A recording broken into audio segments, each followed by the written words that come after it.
Bapak Ibu sekalian, jikalau saya memberikan teka-teki pada hari ini, apakah Bapak Ibu sekalian mau mencobanya? Pertanyaannya adalah, siapa Bullies yang sangat pro yang pernah diceritakan oleh Alkitab? Ya, jawabannya adalah Penina. Siapakah dia? Penina adalah istri kedua daripada Elkana, dan istri pertama daripada Elkana adalah Hana. Bapak Ibu sekalian, kenapa saya katakan bahwa Penina adalah Bullies yang sangat pro? Oleh karena Penina ternyata menyerang Hana bukan hanya bagian daripada area fisik maupun mental. Dia menyerang Hana oleh karena ketidakmampuan Hana mengandung dan memberikan keturunan bagi Elkana. Tetapi dia juga melukai perasaan dan emosi Hana. Dan sampai yang terakhir, dia melukai Hana dalam area spiritual. Kenapa saya katakan demikian? Oleh karena kalau kita perhatikan firman Tuhan, dikatakan bahwa serangan daripada Penina kepada Hana dilakukan di sebuah lokasi.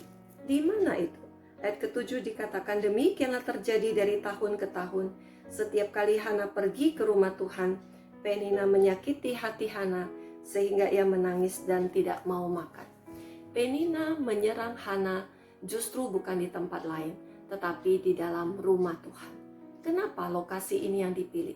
Kenapa seakan-akan rumah Tuhan adalah tempat yang strategis bagi Penina untuk menyerang Hana? Ternyata rahasianya adalah di dalam kitab daripada Ulangan pasal yang ke-7 ayat yang ke-12 sampai ayat yang ke-14. Dan akan terjadi karena kamu mendengarkan peraturan-peraturan itu serta melakukannya dengan setia, maka terhadap engkau Tuhan Allahmu akan memegang perjanjian dan kasih setianya yang diikrarkannya dengan sumpah kepada nenek moyangmu.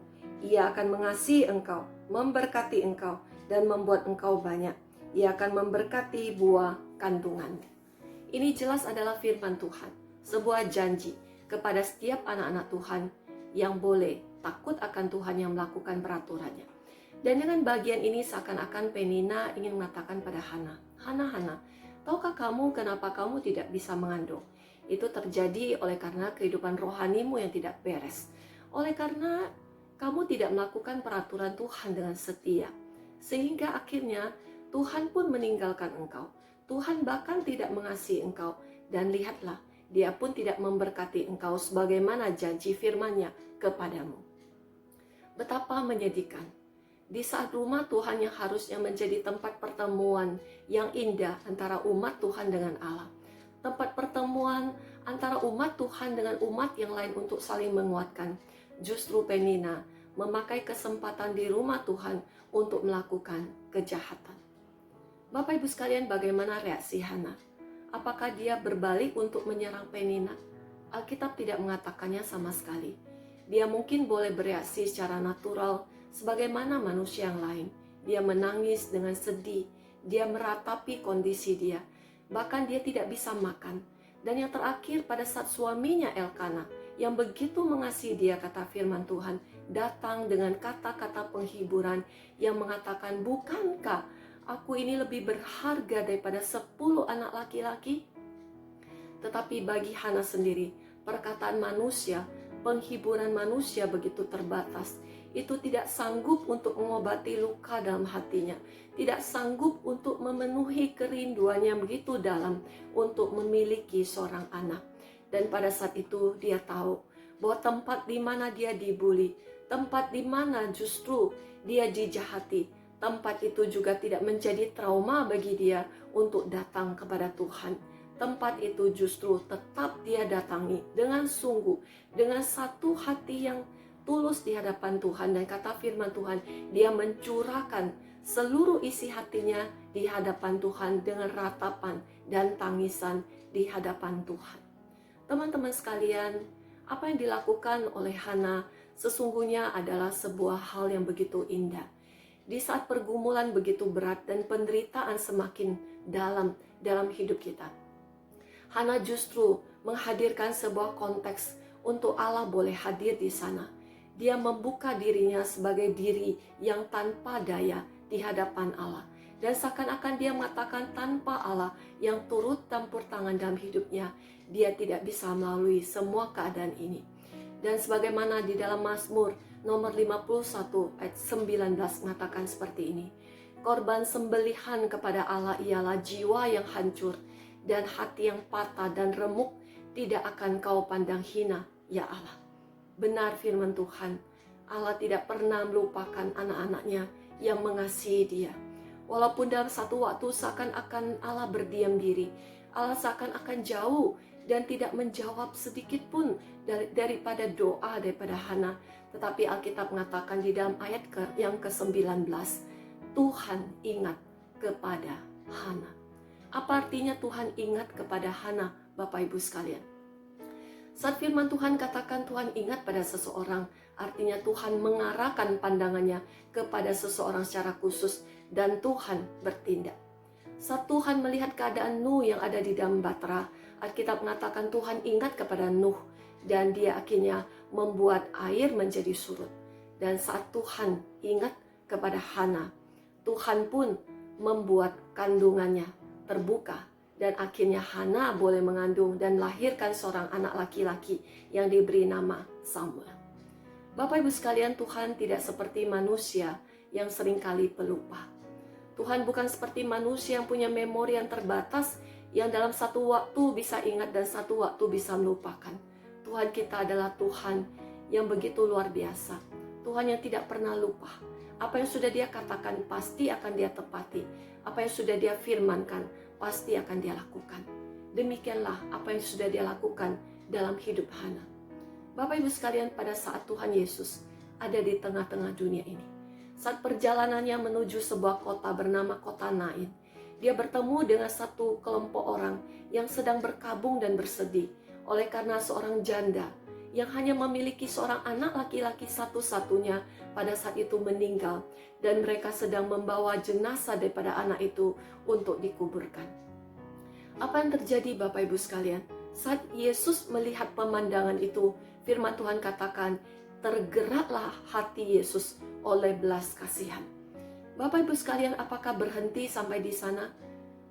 Orang-orang yang mengikuti janda dalam kelompok yang sedang meratap dan menuju ke tempat penguburan anak itu mungkin memberikan reaksi yang baik. Mereka ikut menangis, mereka ikut meratap atas kesedihan daripada janda itu. Tetapi hanya sebatas itu bukan? Tetapi Allah kita memberikan yang jauh melampaui apa yang bisa dibayangkan oleh janda ini. Yesus membangkitkan anak daripada janda ini, dan sukacita daripada keluarga ini kembali menjadi penuh. Bapak Ibu sekalian, apa yang sedang terjadi dalam kehidupanmu pada saat ini? Mungkinkah saat ini kau sedang bergumul dengan satu pergumulan yang sudah kau doakan, mungkin selama bertahun-tahun, mungkin selama berbulan-bulan, dan sampai saat ini kau belum melihat jawaban daripada Tuhan. Seakan-akan Tuhan diam, seakan-akan Tuhan tidak bertindak. Dan mungkin ada satu suara yang kecil di dalam lubuk hatimu yang mengatakan, apakah Tuhan sudah lupa? Apakah Tuhan sudah tidak peduli lagi dengan keadaanku? Apakah Tuhan sudah melupakan aku? Apakah Tuhan sudah tidak lagi mengasihi aku? Bapak Ibu sekalian, jangan pernah meragukan kasih Tuhan. Yesus yang tergerak hatinya oleh belas kasihan kepada janda di Nain ini juga adalah Yesus yang tergerak oleh belas kasihan kepada umat manusia di tengah-tengah dunia ini, termasuk engkau dan saya. Yesus ini juga yang datang ke tengah dunia ini. Dia yang adalah Allah, mau menjadi manusia seperti kita. Manusia yang hina dan terbatas ini menjadi sama dengan kita, mengalami penderitaan yang kita rasakan, mengalami lapar, mengalami haus, mengalami air mata, dan mengalami kehilangan seperti yang kita alami. Dan pada saat dia ada, dia bukan hanya melakukan semua itu sebagai manusia, tetapi Alkitab katakan dia juga mencucurkan darahnya, memberikan nyawanya ganti kita. Untuk apa? Supaya kita boleh mengalami kepenuhan sukacita yang boleh kita alami bersama dengan Allah. Dia Allah yang sudah menyerahkan nyawanya sebagai manusia bagi kita, menebus kita. Dia juga Allah yang sudah bangkit dengan kuasanya begitu luar biasa, menyatakan bahwa dia Allah yang hidup. Teman-teman sekalian, jangan berhenti. Teruslah berharap kepada Allah yang demikian. Jangan berputus asa. Dalam pergumulanmu yang sangat berat, tetaplah di dalam ketidakberdayaanmu. Carilah Dia. Allah mengasihimu. Allah sungguh peduli dengan engkau. Dan Dia sungguh rindu menjawab doa-doamu. Mungkin saatnya belum tiba. Mungkin juga Dia akan menjawab dengan jawaban yang berbeda dengan apa yang kau rindukan. Tetapi percayalah hatinya, Dia adalah Bapa kita. Dia mengerti apa yang kita butuhkan, jauh daripada kita mengerti apa yang kita butuhkan. Kiranya Tuhan memberkati engkau dan saya. Amin.